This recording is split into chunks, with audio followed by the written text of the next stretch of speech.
So বাজারে চলে এলো ওয়ালটনের আরও একটা নতুন budget friendly smartphone which is Walton NexG N8। ফোনটির প্রাইস 14,499 টাকা, থাকছে 12GB র্যাম, 128GB স্টোরেজ এবং এই ফোনটি পাওয়া যাবে দুটি কালারে, আর্টিক ব্লু এবং কসমিক অরোরা। সো দাম হিসেবে ওয়ালটনের এই নতুন ফোনটি কেমন হবে, ভালো দিক খারাপ দিক সকল বিষয় নিয়ে কথা বলবো এই ভিডিওতে। শুরুতেই বক্সে কি পাবেন। বক্সে থাকবে smartphone, adapter, USB Type-C cable, SIM ejector pin, warranty card, glass protector এবং TPU কেস। তাহলে ডিজাইন দিয়ে শুরু করি। এই ফোনটি বক্সি ডিজাইন এবং প্লাস্টিকের তৈরি, যদিও গ্লসি ব্যাক ডিজাইনের কারণে গ্লাস মনে হবে এবং রাউন্ড শেপের বড় ক্যামেরা বাম্পের কারণে ফোনটি দেখতেও ভালো লাগছে। ফোনটি লাইট ওয়েট হওয়ার সাথে সাথে থিকনেসও অনেক কম রাখা হয়েছে, মাত্র 8.3 মিলিমিটার হলো এর থিকনেস এবং ওজন 188 গ্রামের মতো। প্রয়োজনীয় সব ধরনের পোর্টস এবং বাটনস এখানে ইনক্লুডিং থাকছে। ফোনটির নিচের দিকে আছে 3.5 millimetre audio jack, microphone, USB Type-C port ও স্পিকার গ্রিল। বাম পাশে সিম কার্ড ট্রে থাকছে, যাতে দুটি সিম কার্ড ও একটি মেমোরি কার্ড ব্যবহার করতে পারবেন। আর ডান পাশে পেয়ে যাবেন ভলিউম রকার ও পাওয়ার অন অফ বাটন, যেটা সাইড মাউন্ট ফিঙ্গারপ্রিন্ট সেন্সরে কাজ করবে। মিসিংয়ের তালিকায় থাকছে ডুয়েল স্টেরিও স্পিকার এবং সেকেন্ডারি নয়েজ ক্যান্সেলিং মাইক, যেটা থাকলে কল কোয়ালিটি আরও ভালো পাওয়া যেত। এবার চলে আসি তাহলে ডিসপ্লেতে। সো ওয়ালটন NexG N8 ফোনটাতে 6.8 ইঞ্চির একটি বিশাল ডিসপ্লে দেওয়া হয়েছে। অবশ্যই এটি ফুল HD প্লাস ডিসপ্লে, যার রেজলিউশন হলো 1080x2460 পিক্সেল। এই ডিসপ্লেতে থাকছে না 90 হার্জের ফাস্ট রিফ্রেশ রেট এবং বেজেল কম থাকলেও সিন স্লাইটলি মোটা করা হয়েছে। যেহেতু এটি IPS LCD প্যানেলের একটি ডিসপ্লে, তাই শার্পনেসের ঘাটতি থাকাটাই কিন্তু স্বাভাবিক। অন্যদিকে বড় ডিসপ্লের ফোন অনেকের কাছে ভালো নাও লাগতে পারে, কম্প্যাক্ট বা হ্যান্ডি সাইজের ফোন অনেকেই পছন্দ করে থাকেন, তাই অবশ্যই বিষয়টা মাথায় রাখবেন। তাছাড়া NexG N8 স্মার্টফোনের ডাইনামিক আইল্যান্ডের মতো চমৎকার একটি ফিচার্সও এখানে পাবেন। এবার কথা বলবো এই ফোনের পারফরমেন্স নিয়ে।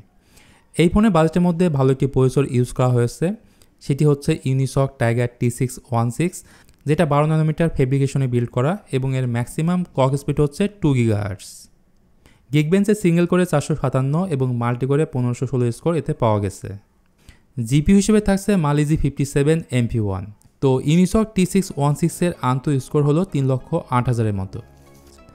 আরও ভালো বিষয় হলো এতে পাচ্ছেন 8GB LPDDR4X র্যাম এবং 128GB UFS 2.2 স্টোরেজ টাইপ, সাথে ভার্চুয়াল র্যাম থাকছে 4GB, তাহলে টোটাল র্যাম দাঁড়াচ্ছে 12GB।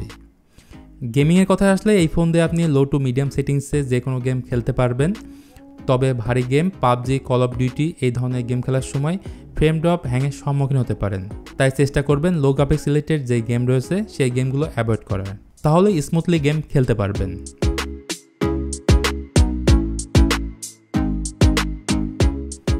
ক্যামেরা প্রসঙ্গে আসলে এই ফোনের পেছনে থাকছে সার্কুলার শেপের ট্রিপল ক্যামেরা সেটআপ, যেখানে প্রাইমারি ক্যামেরাটি হলো 50 মেগাপিক্সেল এবং রয়েছে আরও দুটি ক্যামেরা সেন্সর, যার একটি হলো 2 মেগাপিক্সেলের ডেপথ সেন্সর এবং অন্যটি হলো 2 মেগাপিক্সেলের ম্যাক্রো সেন্সর। আর ফ্রন্ট সেলফি ক্যামেরাটি হলো 13 মেগাপিক্সেল। এর ক্যামেরা ইন্টারফেস একদমই সিম্পল, যেখানে night mode, portrait mode, slow motion, time lapse সহ অনেক ফিচার্স পাবেন। রিয়ার ক্যামেরা দিয়ে 1080p 30fps ভিডিও রেকর্ড করা যাবে, EIS বা OS এর কোনোটি থাকছে না।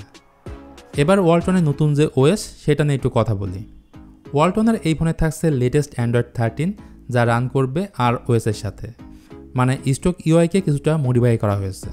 আর ওয়ালটনের পক্ষ থেকে তেমন কিছুই বলা হয়নি ইন ফিউচারে কোনো আপডেট আসবে কিনা।